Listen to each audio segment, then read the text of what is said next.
এই মঞ্চে উপবিষ্ট বগুড়ার সম্মানিত মেয়র জনাব রেজাউল করিম বাদশাহ, মঞ্চে উপবিষ্ট জাতীয় নেতৃবৃন্দ, বিভিন্ন অঙ্গ সংগঠনের নেতৃবৃন্দ, ক্রীড়ামোদী দর্শকবৃন্দ, ভাই ও বোনেরা, আসসালামু আলাইকুম। আরাফাত রহমান কোকো স্মৃতি ফুটবল টুর্নামেন্ট আমরা শুরু করতে যাচ্ছি 10টি বিভাগে। আজকেই উদ্বোধনী খেলা। প্রথম খেলাটি বগুড়ায় যথাযোগ্যভাবেই দেওয়া হয়েছে। শহীদ রাষ্ট্রপতি জিয়াউর রহমানের স্মৃতি বিজড়িত বগুড়া আমাদের সকলেরই গর্ব, বাংলাদেশ জাতীয়তাবাদী দলের প্রাণকেন্দ্র। এখানে জনগণ আজকে যে বিপুল হারে এই মাঠে উপস্থিত হয়েছেন, আপনাদের সবাইকে সেজন্য আন্তরিক অভিনন্দন জানাচ্ছি। আরাফাত রহমান কোকো তিনি রাজনীতিতে অংশগ্রহণ করেননি, কিন্তু বাংলাদেশের ক্রীড়া জগৎকে আন্তর্জাতিক পর্যায়ে নেবার জন্য প্রাণপণ পরিশ্রম করেছেন।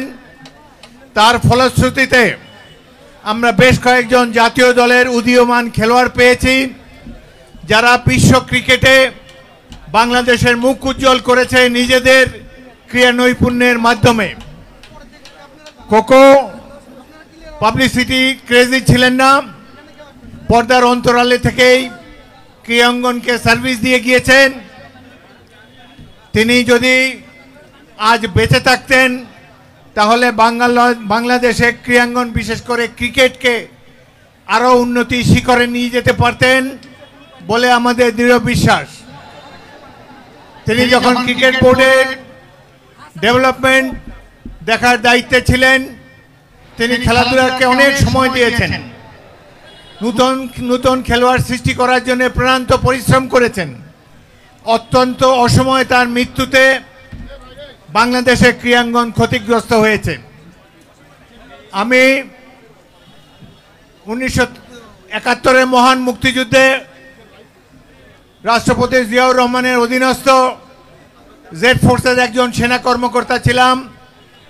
জিয়াউর রহমানের সাথে যেমন কাঁধে কাঁধ মিলিয়ে যুদ্ধ করেছি, একইভাবে শান্তিকালীন সময়ে পাকিস্তান মিলিটারি একাডেমিতে মেজর জিয়াউর রহমানের সাথে ফুটবলও খেলেছি।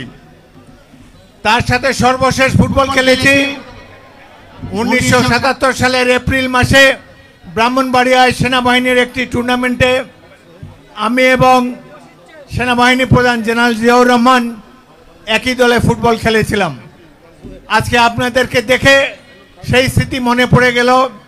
বগুড়ায় আপনাদের সাথে এই প্রথম খেলায় উপস্থিত থাকতে পেরে আমি নিজকে অত্যন্ত ভাগ্যবান মনে করছি। একসময় জাতীয় দলের খেলোয়াড় ছিলাম, খেলাধুলার জন্য জীবন উৎসর্গ করতে প্রস্তুত ছিলাম। আজকে ফুটবল খেলার মান অনেক নিচে নেমে গিয়েছে। দেশে যখন গণতন্ত্র থাকে না, কোনো কিছুই সুষ্ঠুভাবে পরিচালিত হয় না, একইভাবে খেলাধুলায়ও আমাদের মান ক্রমশ নিম্নগামী। আমি ফিফার কর্মকর্তা ছিলাম, দুটি বিশ্বকাপ অর্গানাইজিং কমিটির সদস্য ছিলাম, আন্তর্জাতিক খেলাধুলার সাথে জড়িত ছিলাম, কিন্তু নিজের দেশের খেলার মান নিয়ে সবসময় সংকুচিত থাকতাম। আমাদের 18 কোটি মানুষের দেশের খেলার মান, টিমের মান আরও অনেক উন্নত হওয়া প্রয়োজন।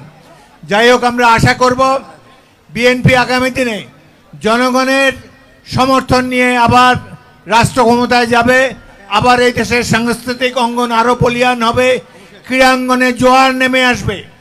আমরা 18 কোটি মানুষের দেশ, আমরা ক্রীড়াঙ্গনে আন্তর্জাতিক মানের প্রথম সারিতে থাকতে চাই। কোকোর কথা মনে হলে মনটা ভারাক্রান্ত হয়ে যায়। আমি জেনারেল জিয়াউর রহমানের প্রাইভেট সেক্রেটারি ছিলাম সেনা সদর দপ্তরে 1973 এবং 74 সালে। কোকোর বয়স ছিল তখন 4 বছর। জেনারেল জিয়ার বাসায় যখন যেতাম, গাড়ি দেখলেই দৌড়ে চলে আসতো গেটের কাছে। তাকে অনেক আদর করেছি। আবার অত্যন্ত দুঃখজনক পরিস্থিতিতে মালয়েশিয়ায় এই যুবকের করুণ মৃত্যু হয়। আমি এবং স্থায়ী কমিটির সদস্য নজরুল ইসলাম খান আমরা ঢাকা বিমানবন্দরে আরাফাত রহমান কোকোর মরদেহ গ্রহণ করি অত্যন্ত ভারাক্রান্ত চিত্তে। বেগম খালেদা জিয়া এই মৃত্যুর পুত্রের কফিন দেখে কান্নায় ভেঙে পড়েছিলেন। আমরা অত্যন্ত দুঃখিত, এই সরকার কাউকে সম্মান দেয় না, তারা বেগম খালেদা জিয়াকে চিকিৎসা পর্যন্ত করতে দেয় না। আমরা এই বিএনপি বেঁচে আছে এবং আজও যে দেশের সবচেয়ে জনপ্রিয় রাজনৈতিক দল, তার প্রধান কারণ জিয়াউর রহমানের আদর্শ বাংলাদেশী জাতীয়তাবাদ। আমরা জিয়াউর রহমানের মতো একজন সৎ ব্যক্তির দল করি। আমাদের দলে সেনাপ্রধান এবং পুলিশ বাহিনীর প্রধান চোর হিসাবে অভিযুক্ত হন নাই কোনোদিন। আমরা জিয়াউর রহমানের মতো সৎ মানুষের দল করি।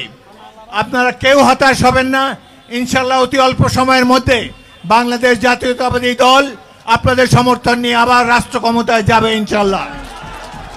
তখন আমরা এই কোকো স্মৃতি ফুটবল টুর্নামেন্ট আরও অনেক জাঁকজমকের সাথে করব।